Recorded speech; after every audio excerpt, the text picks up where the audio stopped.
There's a complaint that they're being neglected. They're not getting theirs the same way everybody else is. And so the apostles decide that at this point the ministry is too big for them, and that they need to bring more people in.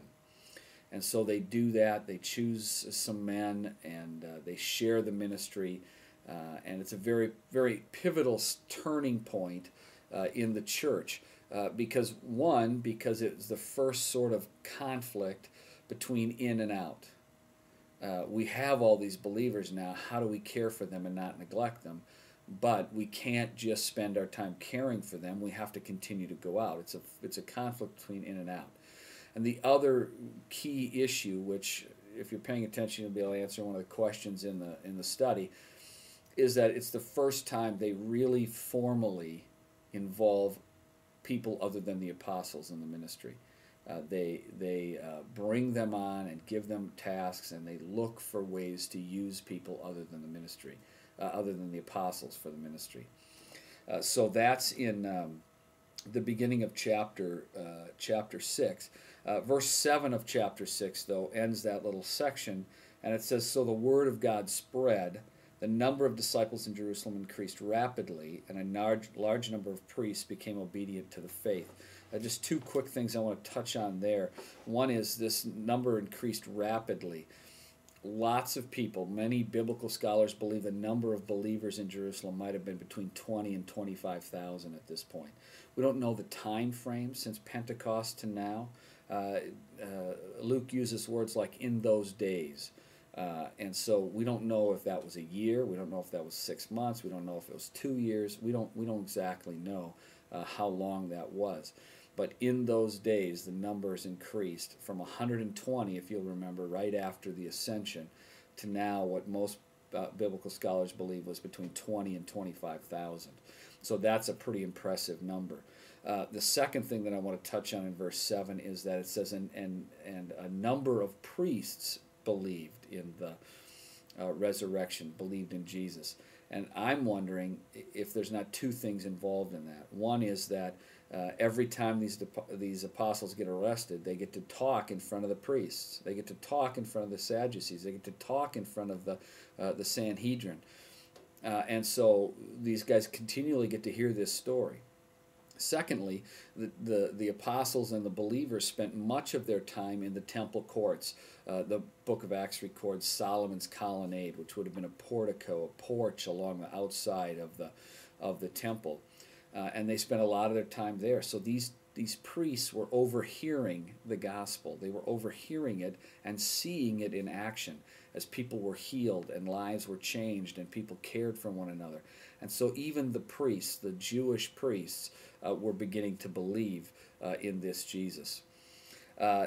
Chapter 6 ends with one of the men that was chosen, one of the 7 men that was chosen to help with the ministry. His name's Stephen. And it ends with him having a very powerful ministry. He's doing signs and wonders and preaching and teaching and talking about Jesus with great power. So he ends up coming into conflict with what's called the Synagogue of the Freedmen. Here's what that means. Many Jews were taken into exile or captured, found themselves in wide-ranging parts of the world, but they tended to be able to earn their freedom from being a slave. And so when they became freed, they became actual Roman citizens.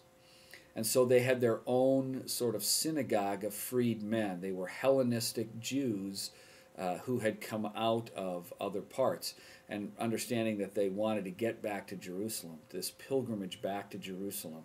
And so they made their way back from whatever far-flung parts of the world to be part of the culture and community in Jerusalem, but they had their own synagogue.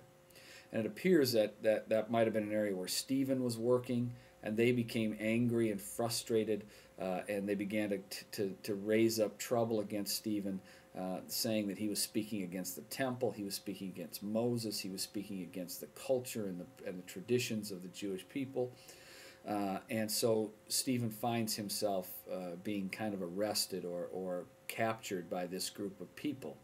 Chapter 7, which we'll deal with next week, is a big speech by Stephen, and talks about Stephen's eventual martyrdom.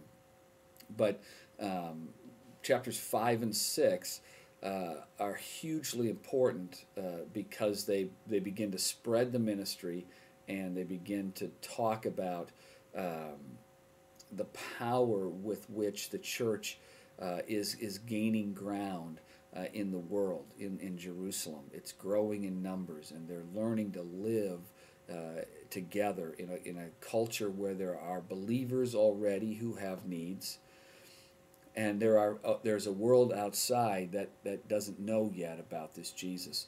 And we begin to see them try to learn to live with that tension. We have that tension constantly in today's church, with believers who want to grow and need to grow, and want to stay connected and be involved with other believers. And so we have to find that balance. That's a lot of what this study is going to be about. When we get together next Thursday, we're going to continue that conversation about in and out and the tension between the two. So 5 and 6 are a big sort of cultural shift in how to deal with that tension. I'm done for now. There should be a Word document or a PDF file attached to this link that should give you some questions. Again, if you have questions as you read and study that you don't get answered, then I would encourage you to email me, kevin@anthemcross.org. I will take your question, formulate an answer, and then send it out to everybody so that they can see the question and the answer along with it. Because if you have that question, chances are lots of people have that question. Again, if there's something that we can do to make this more effective, we would love to hear from you. Hopefully, we're figuring out how to do this in one section on YouTube. I know it might be a little bit annoying to have it end in mid-sentence and then have to go to click again on the second part, but currently that's the way it is, but we're working on how to figure that out and make that better.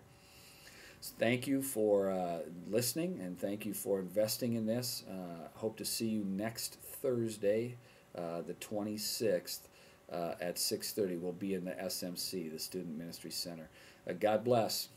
Thanks.